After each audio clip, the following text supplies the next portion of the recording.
We are stronger than you, faster than you, tougher than you, and have more stomach for the kill than you. That is why your warriors are dead, and why my axe is at your neck. Before you die and I feed you to my beastmen, know that we are the children of the gods, not you, and for good reason. Hello everybody, Andy from Glass Half Dead here. Wasn't that a lovely little introduction that I did that I definitely recorded before I did this, so I totally know what you just saw. Anyway, this is a Fellfor Ravager review for Kill Team from the Gallowfall expansion. Many thanks to GW for sending me Gallowfall early so that I can do this for you. Let's just get it out of the way. I had zero interest at all in goat men, so I converted them into Tyranids.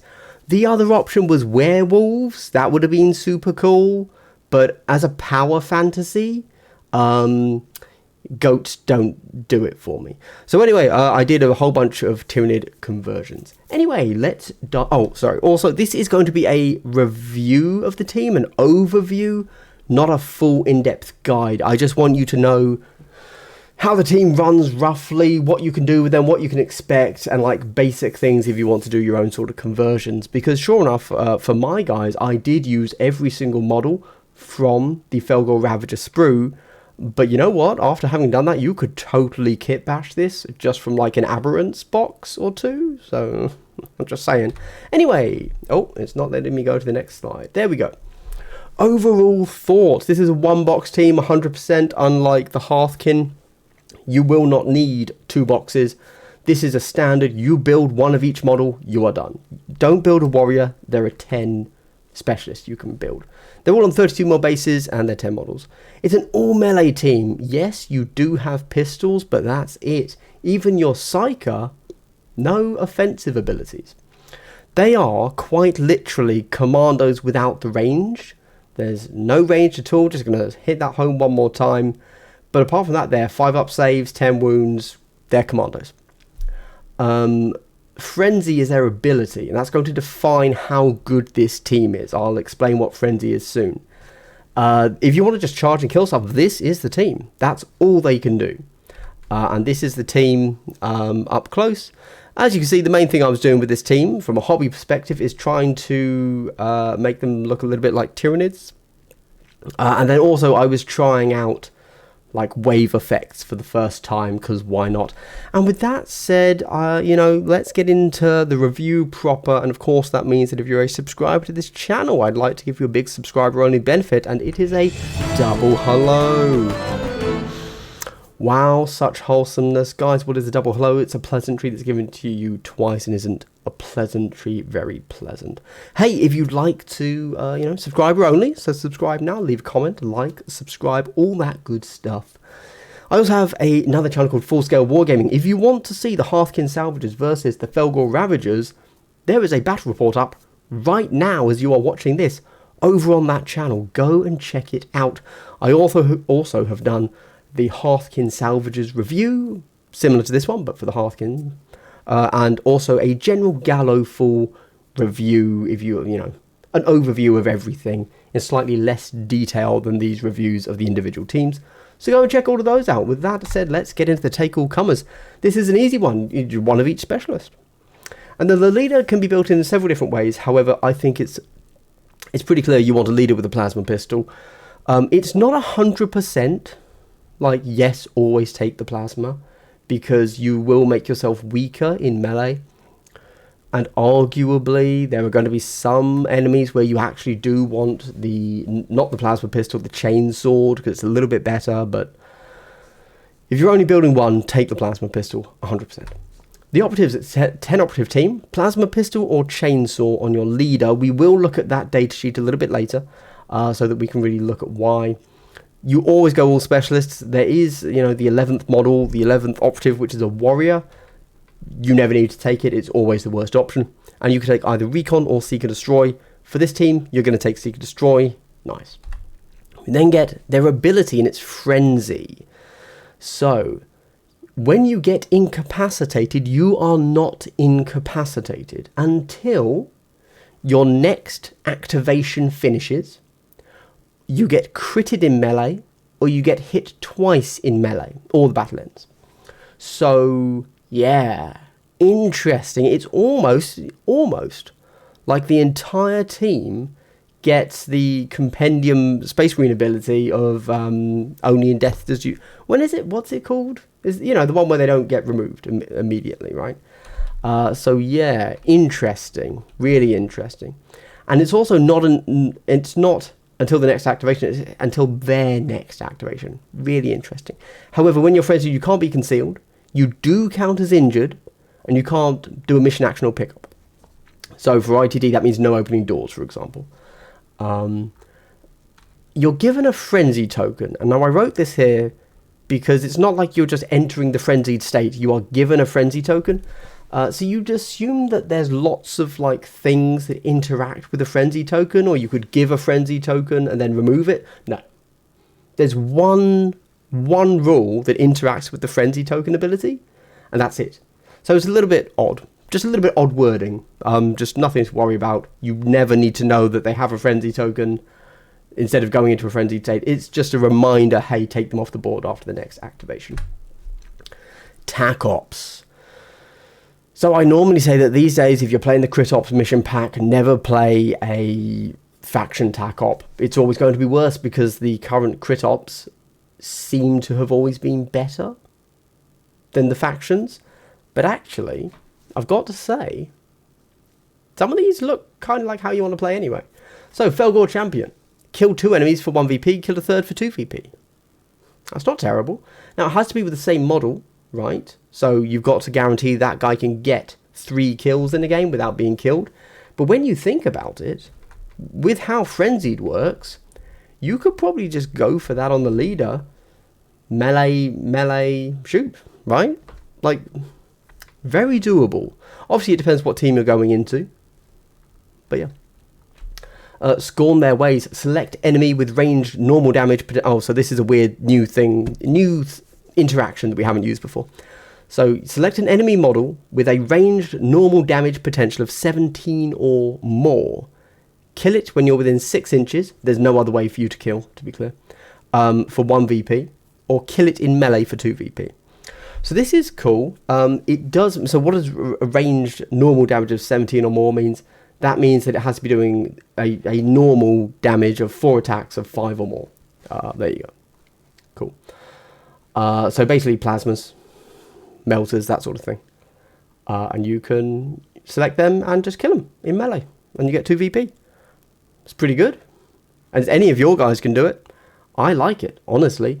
Like, chances are at some point in the game, you're going to get that kill because you need to. Pretty good. Relentless Aggression.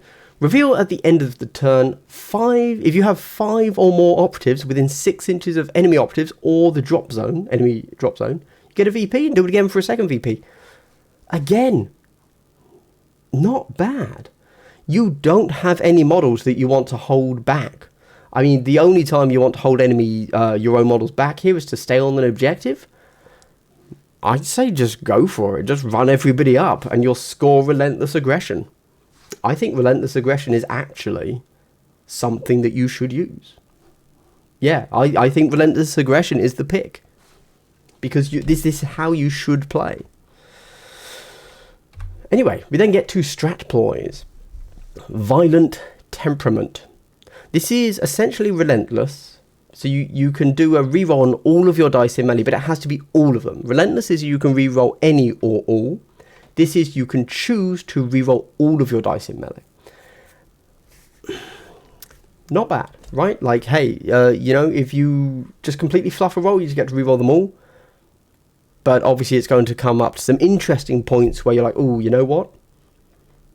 I got 2 hits, 2 misses. What do I do? So we then have Ambush. When swapping from a concealed to an engaged, retain a normal as a crit. Very nice. And quite nicely works with Violent Temperament. So, yeah. Because obviously you're mainly going to be getting normals, not crits. So this allows one to be an extra to be a crit. Pelting Firepower. Now, I just want to quickly point out, this team is not a ranged team. The best things you have are the plasma pistol, but everything else is a las pistol. It's a 4 attacks, hitting on 4s, 2-3 damage. So this is the only ranged buff you have. Pelting Firepower. Each time you shoot an enemy, they gain 1 pelted token. For every pelted token, increase the damage of your ranged weapon to a max of 5/6. Remove at end of turn. I don't know when we're using this. Yeah. Like, I'm not sure at all. Because you don't want to use it against horde teams, because you can just melee them to kill them. You don't need to shoot them. And if you're shooting good teams, they're not really taking any damage anyway, so you're not mass shooting them. It's a cool ability, I just don't think it's really going to be used. Unless you can, like, guarantee you can kill a model in 2 shots from 2 different dudes, and you're like, right, but I need that extra damage on the next one. It just seems like really dicey in a sense. But yeah, cool. It can be a strat ploy, I guess. And then Reckless Determination. When you're shot and you are not ready, you can retain an additional dice as a... Sorry, you can retain 1 dice as a success. So you could, for example, retain 1 for cover and Reckless Determination, retain a success as well. So that's pretty cool. Again, it's kind of similar to Commandos, where they get to retain 2 for cover, essentially. This is, you can retain 1 for cover, but you have to be ready. Not ready, sorry. If you're playing really aggressive with your charges, you would play that, just to give you a free save. But you've got 5 up saves, so you're dying anyway if you get shot. So, Tac Ploys, Ruthless Rampage. After a fight, perform a free 3-inch charge, even if you've already charged. You can't do it if still in melee. This is essentially, that additional charge straight after getting a kill. Presumably it is a charge, so it does have to finish within melee. So it allows you to just really be aggressive and push up the board and stay safe from being shot, which is something to keep in mind. Wild Rage, +1 inch to movement. Sweet. Now this is attack ploy. It's not getting done on every single model. This is for when you absolutely super need that additional charge range, really. Animalistic Fury. Resolve successful hit step of melee, +1 to damage to first crit. So if you're doing, 4-5 damage, this becomes 4-6 damage on your first crit. This is obviously going to be useful to push you up to get either kills that you really, really need, or just, basically to get kills you need. Obviously, that's all you're doing. And then Blood Sense. After killing in melee, GA2 to another friendly within 3 inches. So, yeah, that's pretty useful, obviously.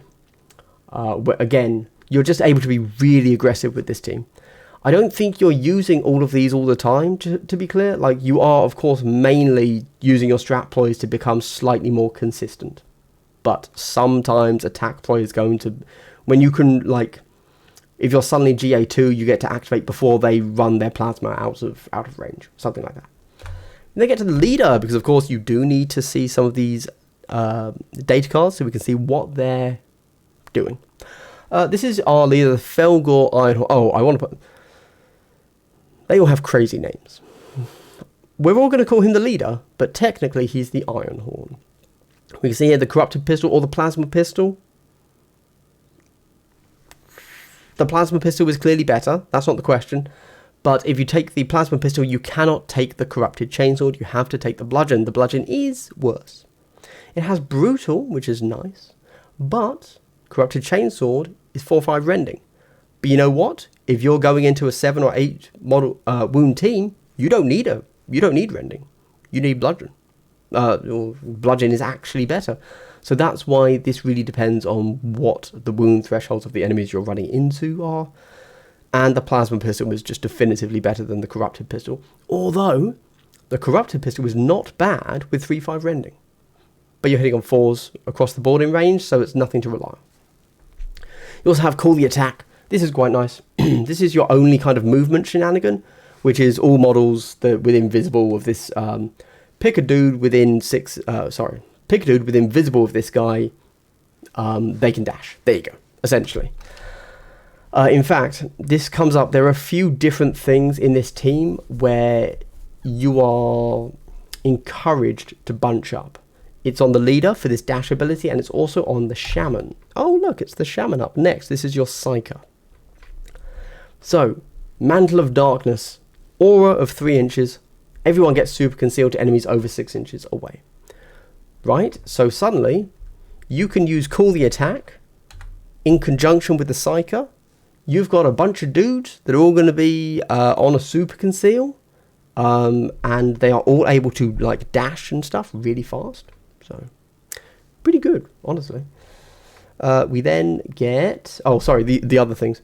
Apoplectic Rejuvenation is just a medic ability, but if your guy has already killed a guy in this turn, then they heal 6 inches. Then they heal for 6 instead of 2d3. It's heal 2d3. Sorry, not heal 2d6. That's a mistake there. Curse weapon. Select an enemy weapon within line of sight. Notice it's line of sight, not visibility. That is a huge difference.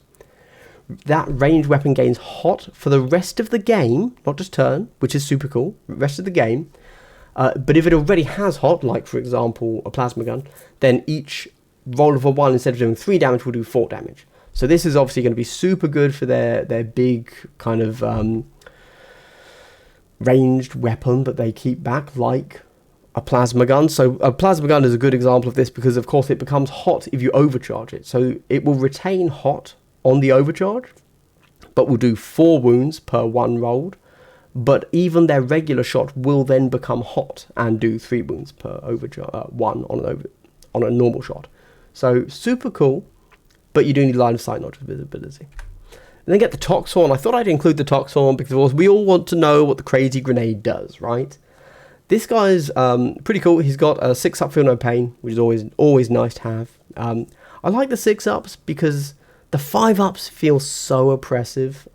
We've all been against those Death Guard where we do 20 damage and 3 damage goes through, right? But a 6-up feels a lot safer. You know, you get rewarded for rolling that 6, but it's not oppressive. At least I find. And he never takes minuses to APL and is not affected by stun. But we then get Pox Bomb. So standard, pick a point, everything within 2, and then on a 3-up for every model within that radius, -1 APL, so essentially a stun grenade. Then on a 5-up, they also suffer 3 mortals. Pretty nice. I like it. And of course, for those wondering, it's not a grenade, so it can be used. Can be used again and again. It doesn't have the indirect rule. Blah blah blah. Cool. Apart from that, obviously, it's also good to see an auto pistol and cleaver there. That is the kind of main stat line that we'll be seeing on this team. A cleaver or a bludgeon matched with an auto pistol. You see what they do there. 4-5 damage, not bad. Then we get their equipment, which is a frag and a crack grenade. No point telling you what those do, you already know. Corrupted rounds for 1 EP. This gives you rending on an auto pistol. Great. As mentioned, you're not really going to be shooting anything here, let's be honest. Corrupted weapon 2 EP. Rending on bludgeon / cleaver. Now this one I like. I think probably you'll be taking corrupted weapons here, just because why not? Right, like giving yourself rending on the thing that you are going to be using in every game is a good thing. We get Unholy Talisman for 2 EP, 5-up invul, nice, and we get War Paint for 1 EP. Ignore movement / APL modifiers. So this, I think, is something you're going to be needing because don't forget that everybody is going to get 1 additional action or activation because of Frenzy, and they count as injured. This allows you to still make a full 8-inch charge instead of a reduced 6-inch charge. I think every model by default probably wants War Paint. In fact, if you just don't know how to run this team, just give everybody War Paint. That's probably how this team should be run. I'm sure at some point we'll figure out where the frag and the cracks want to go, or if actually we do want corrupted weapons. But as just a safe, do whatever you want, everyone gets War Paint. Ooh, and that's the end of the team. Not much to say. Charge, kill stuff. Yeah. Anyway, if you made it to the end of the video, I'd like to give you a big triple hello. The triple pleasantry is, of course, a pleasantry that is given thrice. Thrice cursed. No, sorry, just the whole chaos vibe. But then I removed the chaos vibe and I made it Tyrannus, didn't I? Anyway, guys, thank you so much for watching. There's not much else that can help a big channel like mine than just legit watching the whole video. Hopefully I've added enough, you know, value to the Fellfor Ravager rules that this has been useful for you to watch. At the very least, you know, going from nothing to knowing how you can build your team, what base sizes, and a few little hints about how the team might play. I hope that's been useful for you. Anyway, this has been Andy from Glass Half Dead. Don't forget, if you're hyped to see how this team plays in reality, go check out Full Scale Wargaming. Look, I'm wearing my merch for that channel as well. It's underneath the Glass Half Dead merch. I'm not saying you should buy. I'm just repping myself, you know. Go and check it out over there because I had a really great fun time recording that for you. And hey, Fellfor Ravagers, after having played High-Tech Circle for so long, I'm enjoying some melee, I can't lie, okay? Anyway, it's been Andy. Hope you've had a great time. Check out my other channel. Check out my Patreon. Check out my Discord. All this great stuff. I also have a Vantage Point podcast, which is all about Kill Team. And there's, by now, a bunch of stuff on there about Gallowfall. Anyway, I hope you've had a good time. And goodbye. And, yo, stay hydrated. Talking this much is bad for the vocal cords. Goodbye.